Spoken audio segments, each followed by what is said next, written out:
Accounting equation, ठीक है जी। इसमें क्वेश्चन नंबर इसका है ये 13, पेज नंबर 5.2।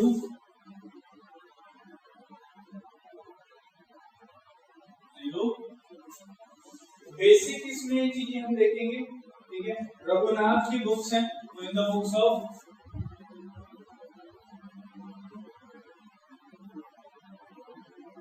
रघुनाथ,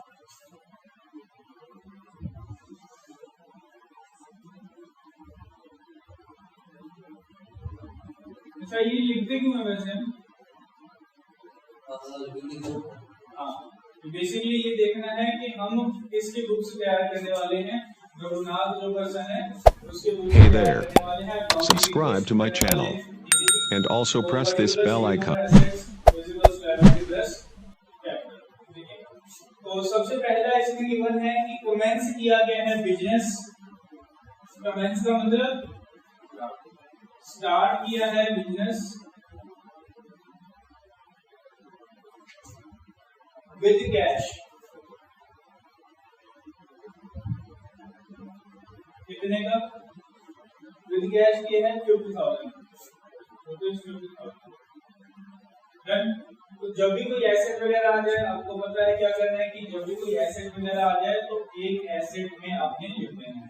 तो कमेंस करने पे एक तो कैश आ गया बिजनेस के पास, दूसरा उसकी कैपिटल बढ़ गई। 50,000 की आपकी कैश, लायबिलिटीज कोई भी बढ़ी और कैपिटल बढ़ गया आपके 50,000, ठीक है।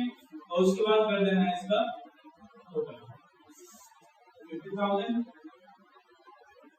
यहाँ पे 0 प्लस 50,000। फिलहाल के लिए हम मान के करते हैं कोई भी लायबिलिटी अभी नहीं और है।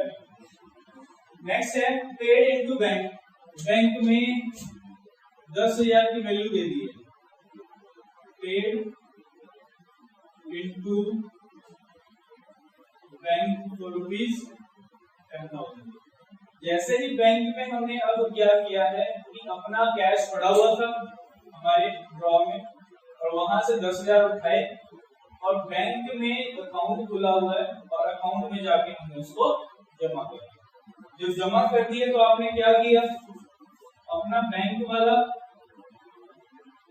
एसेट बढ़ा लिया, ठीक है। मतलब 10,000 आपके कहां से गए हैं? कैश से चले गए, और जबकि बैंक में आपने उसको क्या कर दिया है, सबमिट करा दिया, जमा करा दिया, ठीक है। तो लायबिलिटी के ऊपर आपका कोई इफेक्ट नहीं, कैपिटल के ऊपर आपका कोई इफेक्ट नहीं।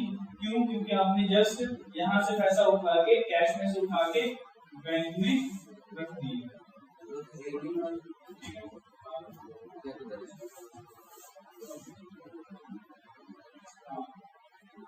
यहाँ पे आ जाएगा आपका 40,000 कैश का रहेगा, यहाँ पे 10,000 के आपके बैंक हो गए, यहाँ पे कोई लायबिलिटी नहीं, और यहाँ पे 50,000 के कैपिटल। उसके बाद नेक्स्ट है कि परचेज गुड्स फॉर कैश 20,000 और क्रेडिट पे 30,000 के। तो परचेज किए गए हैं goods on cash for ₹20,000 and on credit 30,000। हाँ जी, क्या क्या करेंगे? देखो, जब भी आप इस क्वेश्चन को करोगे तो अपने दिमाग में दो ही चीजें लेके आनी है कि उसका इफेक्ट क्या है। डबल इफेक्ट क्या है? अगर कैश से अगर इंक्रीज कर परचेज कर रहा है तो कैश से पेमेंट भी तो करनी पड़ेगी, कैश में से कम हो जाएगा, तो आपका 20,000 यहाँ से कम हो गया। 20,000 के बदले में क्या चीजें आई हैं? स्टॉक है आपका, ठीक है। आपका एक और एसेट जुड़ गया है स्टॉक के नाम पर, ठीक है। तो यहाँ पे आपने स्टॉक के नाम का एक एसेट जोड़ दिया है 20,000। फिलहाल भी ये अभी नहीं लिख रहा क्योंकि एक और यहाँ। और क्रेडिट पे भी परचेज किया है। क्रेडिट का मतलब उधार, आपने उधार लिया है तो उधार लेते ही आपने क्या क्रेडिट कर लिया, लायबिलिटी क्रिएट कर ली, तो लायबिलिटी को आप अभी फिलहाल के लिए क्रेडिटर्स लिख रहे हो। तो क्रेडिटर्स आपके कितने के हो गए? 30,000 के। 50,000 का क्यों नहीं हुआ? क्योंकि 50,000 का स्टॉक खरीदा,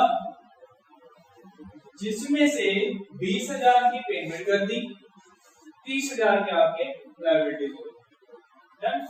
अब यहाँ पे कोई इफेक्ट, बैंक पे कोई इफेक्ट नहीं, कैपिटल पे भी कोई इफेक्ट नहीं। इसका टोटल 20,000 प्लस 10,000 प्लस 50,000 30,000 प्लस 50,000। साथ ही साथ अगर चेक करना हो तो 50 और 30 80, 20 और 10 30, 30 और 50 80, तो 80,000 आपके हो रहे हैं दोनों साइड पे, टैली भी कर रहे हैं। नेक्स्ट में लिखा हुआ है कि जो गुड्स 40,000 के थे, सोल्ड गुड्स फॉर 40,000, कॉस्टिंग 30,000, मतलब 30,000 के गुड्स जिसकी कॉस्ट थी, मतलब जिसकी कीमत थी 30,000, उसको बेचा गया है 40,000 में। ये आपके पास क्या आया? सेल करने पे ही क्या आएगा आपके पास?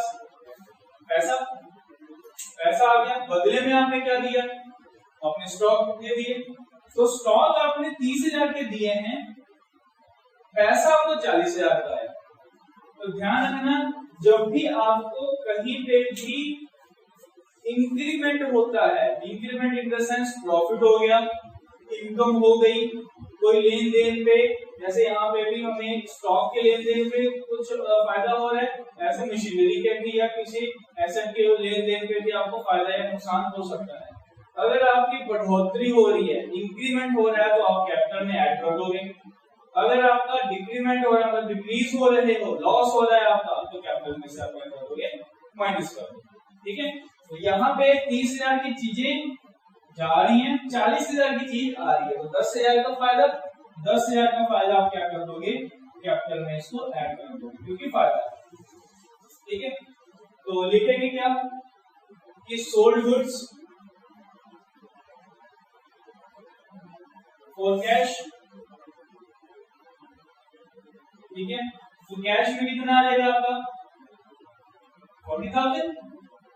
और फिर दूसरा इफेक्ट क्या जाएगा कि आपके स्टॉक चलेंगे। तो क्या 40,000 के स्टॉक गए हैं? नहीं, 40,000 की जगह कितने की जाएंगी? 30,000। बिल्कुल सही। तो 30,000 के आपके स्टॉक चलेंगे। बैंक पे कोई इफेक्ट नहीं पड़ा, लायबिलिटी के ऊपर कोई इफेक्ट नहीं पड़ा, और कैपिटल आपकी 10,000 से बढ़ जाएगी। इसका टोटल 20 और 40 60,000 प्लस 10,000 प्लस 20,000 फिर 30,000 प्लस 60,000। ठीक है, ओके। फिर पे लिखा है कि जो रेंट पे किया है 500 का, रेंट पे किया तो किस फॉर्म में किया होगा? कैश के फॉर्म में। तो कैश आपका कम हो गया, ना आपके एसेट बढ़ रहे हैं, ना आपकी लायबिलिटी कम हो रही है तो खर्चा। मैंने यही कहा है ना कि अगर आप डिक्रीज जा रहे हो, कम जा रहे हो, तो कैपिटल में से माइनस कर दोगे, अगर आप इंक्रीज जा रहे हो तो कैपिटल में प्लस कर दोगे। तो रेंट पेड है, रेंट पेड आपका एक तो चला गया, कैश में से कितना है? 500। और दूसरा किसी के ऊपर इफेक्ट नहीं, बट यहाँ पर जरूर जाएगा 500 रुपए को माइनस, ब्रैकेट में रखना है जिसको माइनस करना हो। ये आपका कितना हो जाएगा? 59,500 10,000 20,000 30,000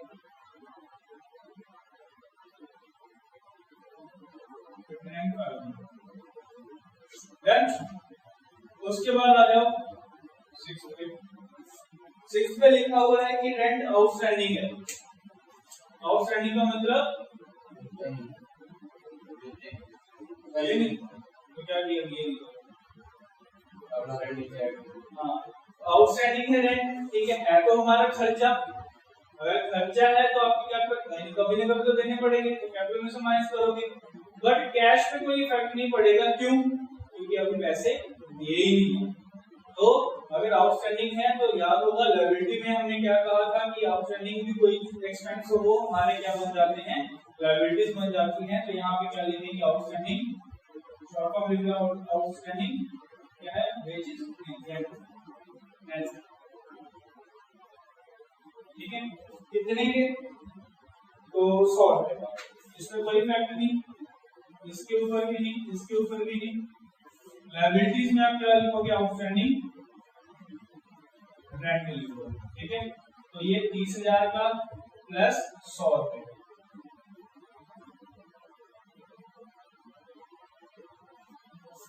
यहाँ पे 100 रुपए, यहाँ पे भी minus, clear?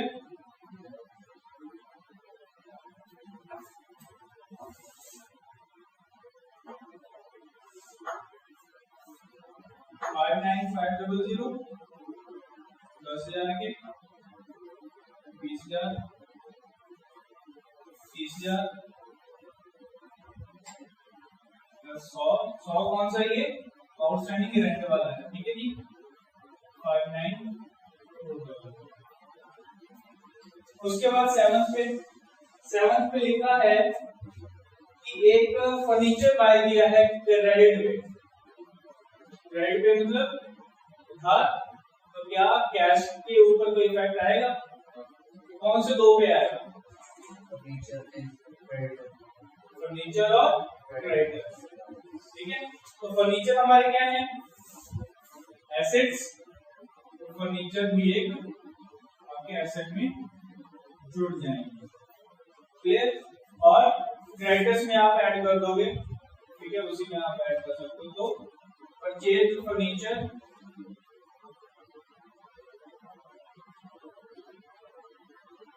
On credit, credit के ऊपर आपने फर्नीचर खरीद लिया, कितने का खरीदा तो 5,000 का, कैश के ऊपर नो इफेक्ट, बैंक के ऊपर भी नो इफेक्ट, यहाँ पे भी स्टॉक के ऊपर भी कोई इफेक्ट नहीं, बट यहाँ पे 5,000 का फर्नीचर आ गया और 5,000 कहाँ पे ऐड हो जाएंगे, ऐड हो जाएंगे क्रेडिटर्स में 5,000, ये 0 ये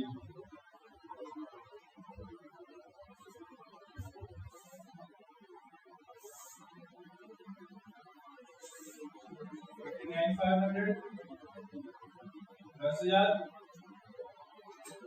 20,000 5,000, ये नया आया है जो फर्नीचर का है, ठीक है और इधर 35,000 25,000 100 रुपए और 59,400। उसके बाद क्या कहा है कि एक रेफ्रिजरेटर बाय किया है पर्सनल यूज के लिए। कोई भी चीज अगर पर्सनल यूज के लिए बाय ऑनर निकाले पैसा, ठीक है तो हमारे लिए क्या बन जाते हैं, ड्रॉइंग्स। अगर ऑनर बिजनेस में से पैसा निकाले अपने पर्सनल यूज के लिए, सिर्फ पर्सनल यूज कुछ भी हो सकता है, अपने बेटे की रेंट पढ़ाई का खर्चा देना है, बेटे को मतलब पॉकेट मनी देनी है, या उसकी अपनी बेटी की शादी है, या उसने कहीं पे घूमने जाना है, ठीक है अगर बिजनेस से पैसा जा रहा है और ऑनर निकाल रहा है तो वो होते हैं आपके, ठीक है रेफ्रिजरेटर खरीद लिया उसने, तो रेफ्रिजरेटर खरीद लिया तो क्या करेंगे, ड्राइंग है, ठीक है क्या रेफ्रिजरेटर हमारे लिए एसेट बना क्या, ऐसा हो सकता है, रेफ्रिजरेटर करता है उसने अपने घर पे रखा है, हमें थोड़ी ना दिया है कि भाई ये ले, हमारे ऑफिस यूज के लिए नहीं है, वो उसके यूज के लिए है। हमने तो सिर्फ ये देखना है कि उसने पैसा निकाला, कैश कम हो गया हमारा और एक कैपिटल उससे कम हो गया, ठीक है और किसी के ऊपर से इफेक्ट गया ही नहीं। परचेज रेफ्रिजरेटर,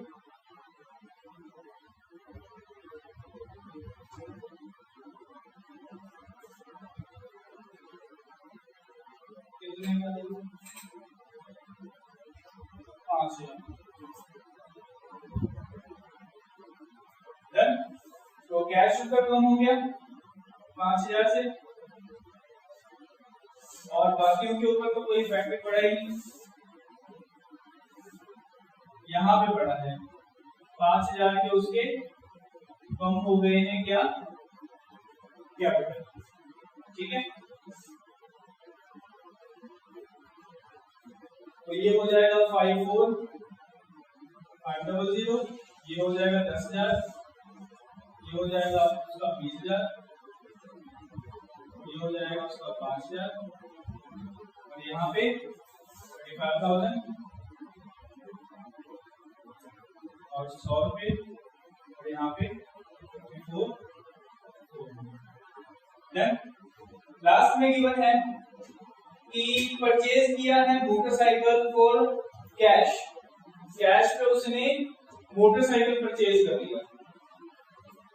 हाँ जी, अब उसने किसने? हमने ही किया है। बताओ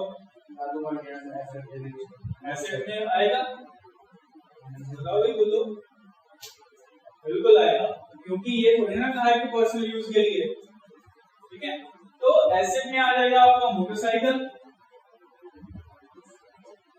और उसके साथ साथ क्या कमी हो जाएगी? कैश की कमी हो जाएगी। तो इसको मैं यहाँ पे लिख रहा हूं,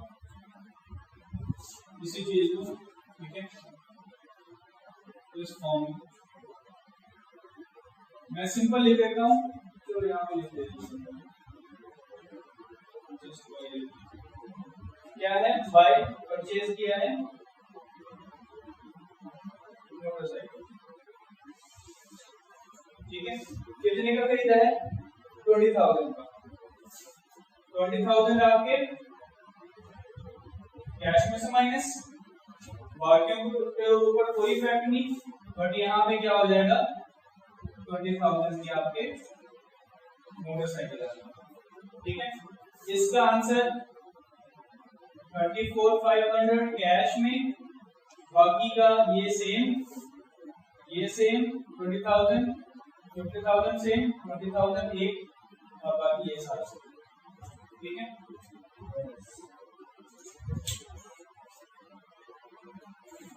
डन, क्लियर। तो ये हो गया आपका क्रेडिटर्स की पेमेंट की है क्या?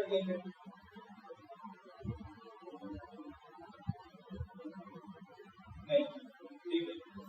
जो आंसर में गिवन है आपको फर्नीचर की अलग से बनाया गया है, मैंने आपको क्रेडिटर्स के अंदर ही प्लस करवाया, ठीक है। ये भी आपका क्लियर हुआ इतना। डी महापात्रा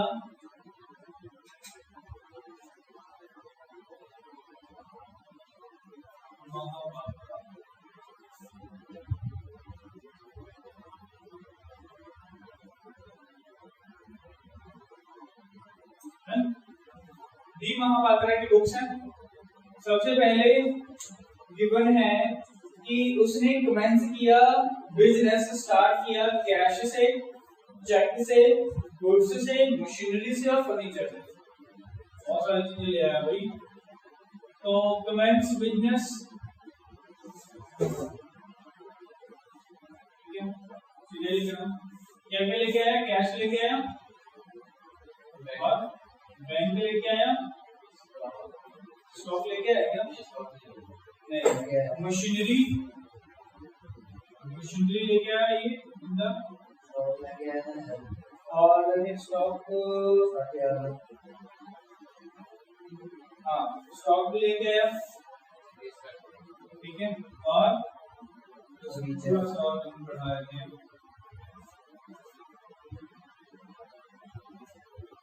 क्या लेके आया? फर्नीचर और बल्ब,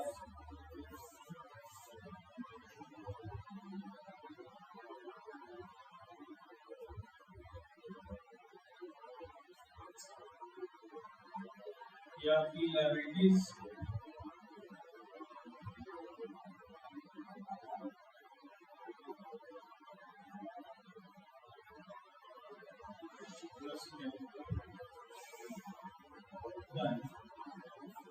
तो फर्स्ट हो गया आपका ये कैश कितना लेके आया है, कैश लेके आया है 50,000 20,000। बैंक लेके आया है ये मतलब चेक 1 लाख के 1 लाख। उसके बाद गुड्स लेके आया 60,000 के 60,000 के स्टॉक, ठीक है। और उसके बाद मशीनरी है 1 लाख की 1 लाख की। और उसके बाद फर्नीचर है 50,000, फर्नीचर है 50,000। पेज नंबर 5.21 का क्वेश्चन नंबर 15 16 15 क्वेश्चन का डन। तो फर्स्ट एंट्री हो गई। सेकंड एंट्री देखो इंपॉर्टेंट है, 1/3 of the work goods sold at profit 10%। मतलब इस स्टॉक का 1/3, पहले तो 1/3 निकाल लो, ध्यान से देख लेना सब चीजें। तो स्टॉक है हमारे पास कितना 60,000, उसका 1/3 निकाल रहे हैं तो 1/3 आ गया इसका 20,000। अब आगे बढ़ो, आगे लिखा हुआ है कि on cost and half payment. अच्छा, प्रॉफिट भी हुआ है 10% का, 10% का प्रॉफिट भी हुआ है। और उसके बाद लिखा है कि half of the payment received in cash, तो हाफ पेमेंट रिसीव, तो प्रॉफिट कितना हुआ इसका 10%। 20,000 के ऊपर 10% लगाएंगे तो आपका आएगा 2,000। अब आपने देखना है कि आपके पास पैसे आए कितने। 20,000 की चीज, 2,000 का प्रॉफिट, 22,000 आपके पास आ गए, 22,000 आपके पास आ गए, ये आपको आ गया कैश। नहीं कैश में बेसिकली इतने में सेल हो गई,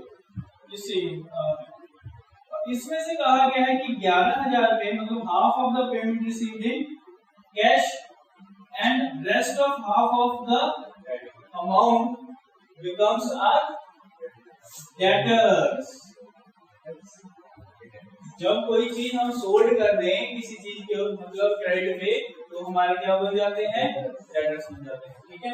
तो सेकंड एंट्री में हम क्या कर रहे हैं, सोल्ड ही कर रहे हैं ना, sale of goods and 10% profit.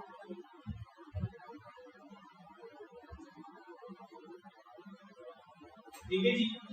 तो अब देखो कैश में कितना है आपके पास 11,000, 11,000 यहाँ पे आप प्लस कर दो। बैंक पे कोई इफेक्ट नहीं, मशीनरी पे कोई इफेक्ट नहीं, स्टॉक कितने का गया आपके हाथ से 20,000 पे या 22,000 का, क्योंकि कॉस्ट आपकी ये है 20,000 की चीज 22,000 में गई है, ठीक है, तभी आपको 2,000 का फायदा होगा। तो 20,000 के आपके स्टॉक चलेगी,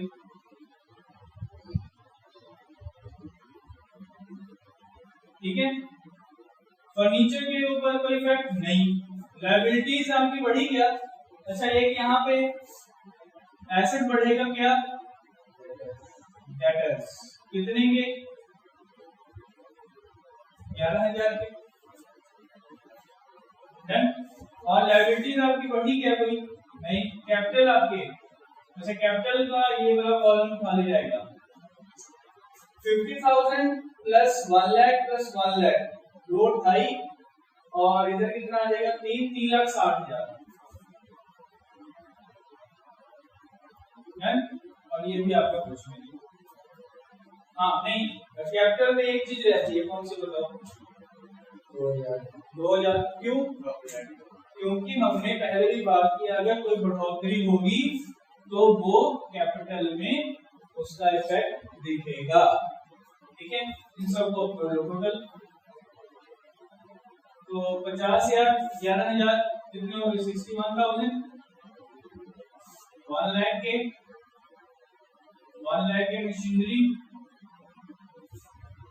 40,000 के आपके स्टॉक, 50,000 की आपके फर्नीचर, 11,000 डेटर्स में, लायबिलिटीज 0 और 3,62,000 आपके।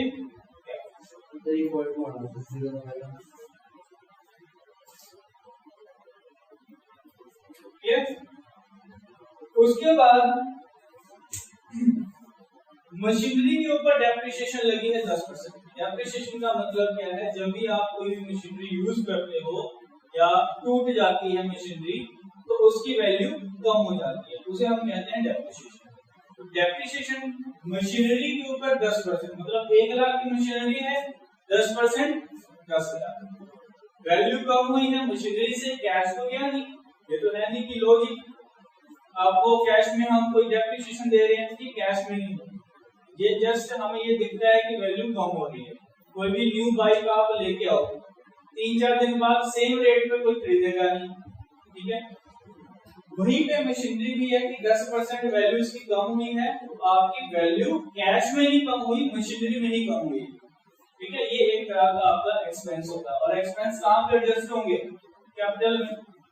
तो third point, depreciation on machinery कितनी, 10%। कैश के ऊपर कोई इफेक्ट नहीं, बैंक के ऊपर कोई इफेक्ट नहीं, मशीनरी 10,000 से क्या होगी, इंक्रीज या डिक्रीज। तो स्टॉक पे कोई इफेक्ट नहीं, फर्नीचर भी कोई नहीं, डेटर पे भी कोई नहीं, लायबिलिटी भी कोई नहीं, बट यहाँ पे 10,000 से वैल्यू आपकी डिक्रीज होगी।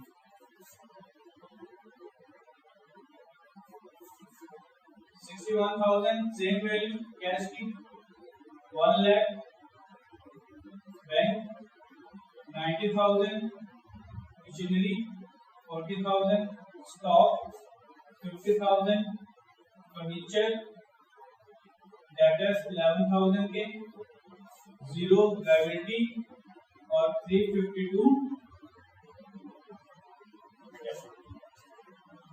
क्लियर। कहीं पे भी कुछ भी दिक्कत हो पूछ लेना, सब नहीं समझ में आया दोबारा रिपीट करो कर दो। उसके बाद कहा गया कि sold goods to Gupta, Gupta को हमने 10,000 गुड्स दिए हैं और एक बिल रिसीवेबल रिसीव कर लिया 3 महीने का, तो क्या ये कैश पे है,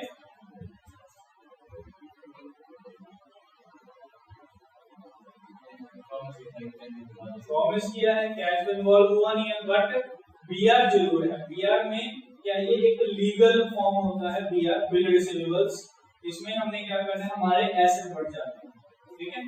तो यहाँ पे आपकी एंट्री क्या होगी, सोल्ड गुड्स,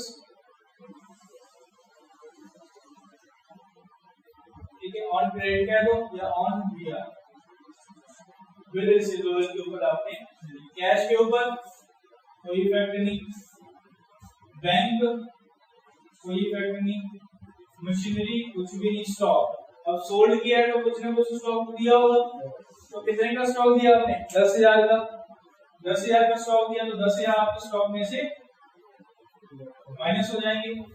फर्नीचर कोई इफेक्ट नहीं, डेटर्स कोई इफेक्ट नहीं, और यहाँ पे आपका क्या आ जाएगा, एक बीआर बिल रिसीवेबल्स, तो कितने के बिल रिसीवेबल्स, 10,000, और ना कोई प्रॉफिट हुआ ना कोई लॉस, इसीलिए कैपिटल आपकी।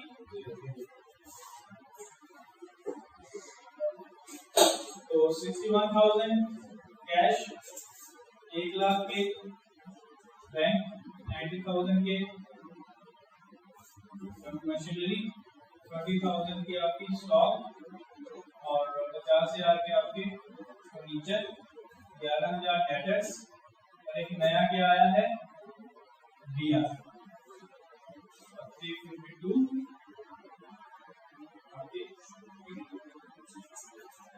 उसके बाद रिसीव किया है 10,000 फ्रॉम गुप्ता अगेंस्ट बिल, पैसा रिसीव कर लिया, पैसा रिसीव कर लिया तो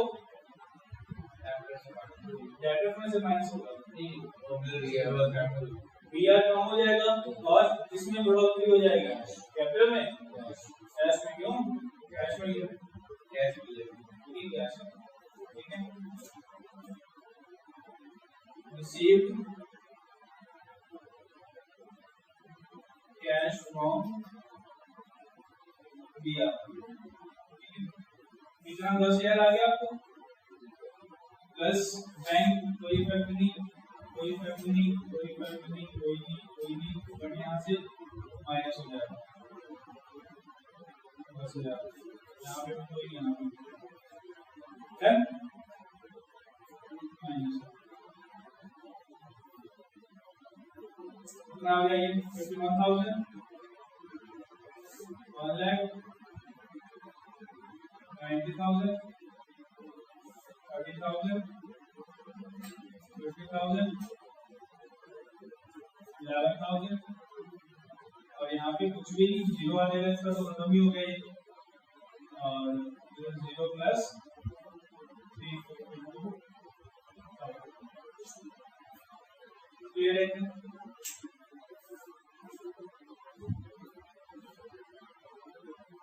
डन। तो यहाँ पे आपका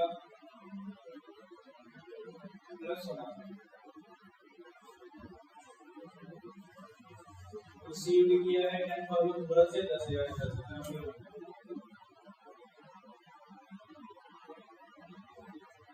ठीक है। ओके,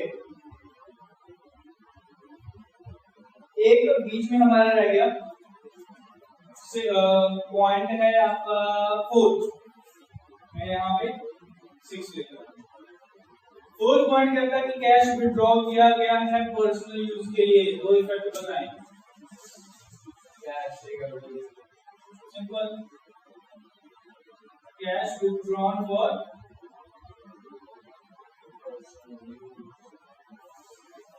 पर्सनल यूज,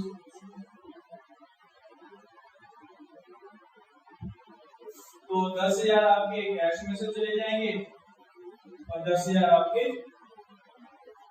कैपिटल में से चले जाएंगे, बाकी कोई इफेक्ट नहीं। 61 ये आ जाएगा आंसर, ये सेम, ये सेम, ये सेम, ये सेम, ये सेम, और यहाँ पे 342 आ जाएगा।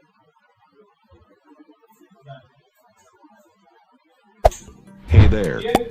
Subscribe to my channel and also press this bell icon. उसके बाद में क्वेश्चन देखो, बेसिकली होता क्या है हमारे अकाउंट्स में कि जब भी आपके पास ओपनिंग कैपिटल गिवन हो,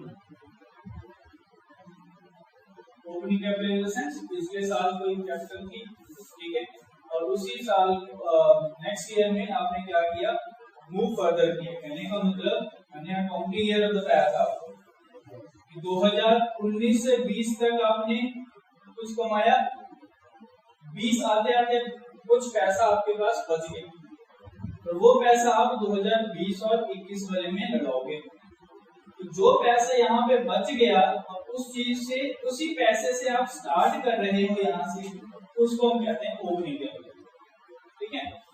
ओपनिंग कैपिटल कुछ समथिंग अमाउंट है आपके पास, इसमें आप क्या करते हो, प्लस कर लेते हो आप अपने प्रॉफिट, अगर प्रॉफिट है तो, अगर लॉस है तो लॉस माइनस कर लेते हो, ठीक है। और उसके साथ साथ अगर कोई सेल वगैरह या कोई इनकम वगैरह आ रही है, इनकम वगैरह को आपने क्या कर दिया, इनकम क्या आपने प्लस कर लिया, ठीक है। और लॉस अगर कोई एक्सपेंस है, एक्सपेंस आपने माइनस कर दिए, तो बेसिकली आप पहुंचते हो क्लोजिंग के ऊपर।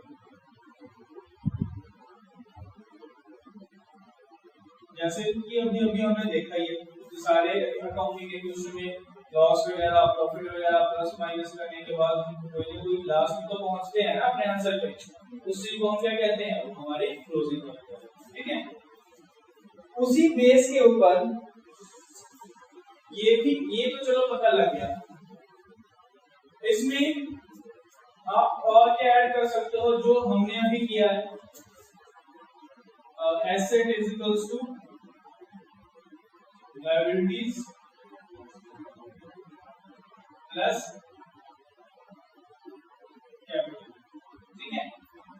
क्वेश्चन में गिवन है जो कैपिटल है किसी पर्सन की, वो 3 लाख की है, जो कैपिटल 3 लाख की कैपिटल है। ये क्वेश्चन नंबर है 18, पेज नंबर 5.21, गेस करें, ठीक है। 3 लाख की आपकी कैपिटल है, लायबिलिटीज आपको गिवन है 50,000 की,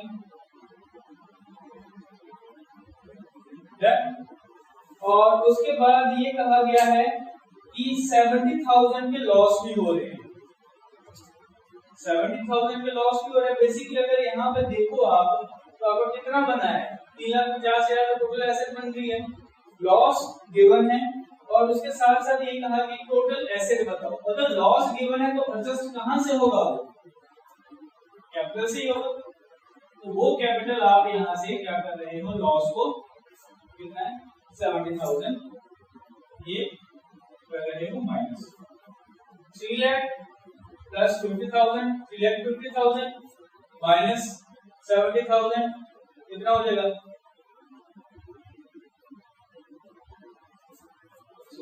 बोलो जल्दी कितना हो जाएगा, 2 लाख 2 प्लस सबको इक्वेट करके 2,80,000 बिल्कुल सही, 2,80,000 आपके क्या हो जाएंगे एसेट्स। क्लियर हुआ, यही कंसेप्ट है, ये कंसेप्ट क्वेश्चन में भी है। बस इसमें क्या है कि आपको ये सारी चीजें बता दी गई। अगर प्रॉफिट है तो प्लस कर दोगे, लॉस को माइनस कर दोगे, एक्सपेंस को माइनस कर दोगे, तो प्लस कर दोगे, ठीक है। ये चीजें करनी है, क्लियर है ना, इसमें इतना नहीं करना है। 19th क्वेश्चन, अब सुनो इसमें क्या है, total asset of the business, पहले हम इक्वेशन लिख लेते हैं, asset is equals to liability plus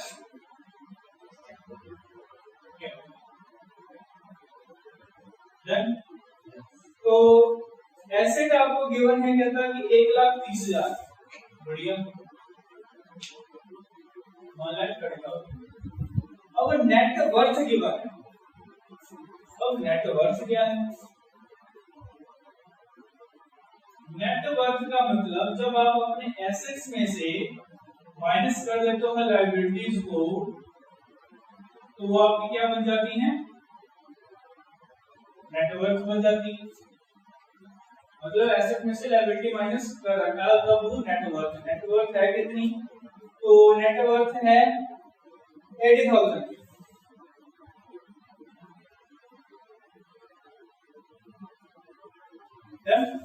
अब क्या कर सकते हैं, लायबिलिटी निकाल सकते हैं क्या, कैसे निकाल सकते हैं, बिल्कुल सही, एसेट की वैल्यू आपको गिवन है 1,30,000, यहाँ पे लायबिलिटी है, ये इधर जाएगी माइनस हो जाएगा, तो लायबिलिटी की वैल्यू कितनी आ जाएगी 50,000 लायबिलिटी की वैल्यू। अब इसमें से पूछा क्या गया है, यही पूछा है आपसे कि क्रेडिटर्स बताओ कितने होंगे, तो बेसिकली आपको यहाँ पे कैपिटल की जरूरत ही नहीं पड़ी, डायरेक्टली आपका आंसर सीधा लायबिलिटी, मतलब या तो क्रेडिटर्स भी तो आपके लायबिलिटी होते हैं ना, तो ये 50,000 की आपकी लायबिलिटीज आ गई।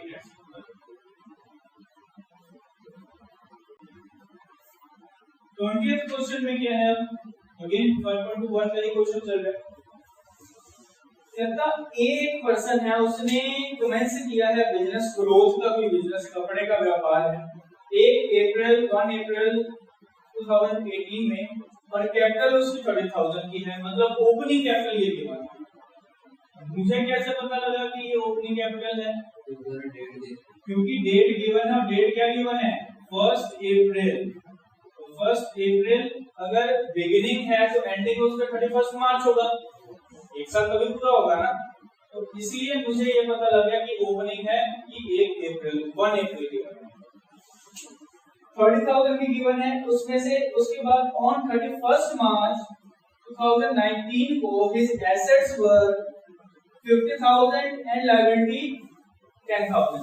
एसेट्स कितने हो गए उसके, इसको मैं यहाँ पे एसेट कितने हैं उसके 50,000 के, और लायबिलिटीज कितनी है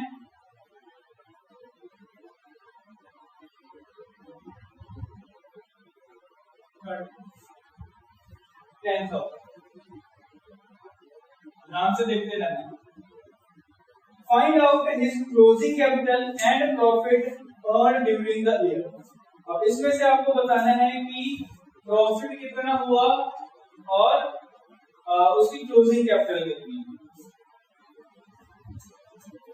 निकाल सकते हो क्या कुछ आइडिया क्या कर सकते हैं इसमें? क्लोजिंग कैपिटल देखो बेसिकली ये इक्वेशन आपकी तो यही बनेगी ना। अगर इक्वेशन ये बनेगी तो लायबिलिटीज को क्या कर दो, माइनस कर दो, तो आपकी क्लोजिंग कैपिटल निकल आएगी। मतलब 40,000 आपके क्या हो जाएंगे, ये क्लोजिंग कैपिटल है। अब कोई पर्सन पूछेगा अब सर आपको कैसे पता चला कि ये क्लोजिंग कैपिटल है? क्योंकि बुक में क्या गिवन है, एसेट ऑन 31 मार्च 2019। अगर 31 मार्च की ये दोनों गिवन है तो कैपिटल तो 31 मार्च की होगी ना। 31 मार्च को क्या कहते हैं हम, क्लोजिंग। ठीक है, 40,000 इसकी क्लोजिंग कैपिटल। ओके, अब क्लोजिंग कैपिटल है तो हमने भी ये देखा था कि ओपनिंग अगर सिर्फ प्रॉफिट हो रहा है, ओपनिंग कैपिटल प्लस प्रॉफिट किसके बराबर में होती है, ये क्लोजिंग कैपिटल के बराबर में। अब ओपनिंग कितना गिवन है, 30,000। प्रॉफिट मुझे नहीं पता, क्लोजिंग मुझे पता है कितना है मेरा 40,000 का। तो यहाँ पे प्रॉफिट कितना है खुद बताओ, 10,000। इससे समझ में आया ये कर लो, अदरवाइज ये भी कर सकते हो। Opening capital plus profit is equals to closing capital. ठीक है, ओपनिंग कैपिटल आपकी 30,000 की, प्रॉफिट पता नहीं, क्लोजिंग 40,000। इधर जाके ये माइनस हो जाएगा तो प्रॉफिट आपका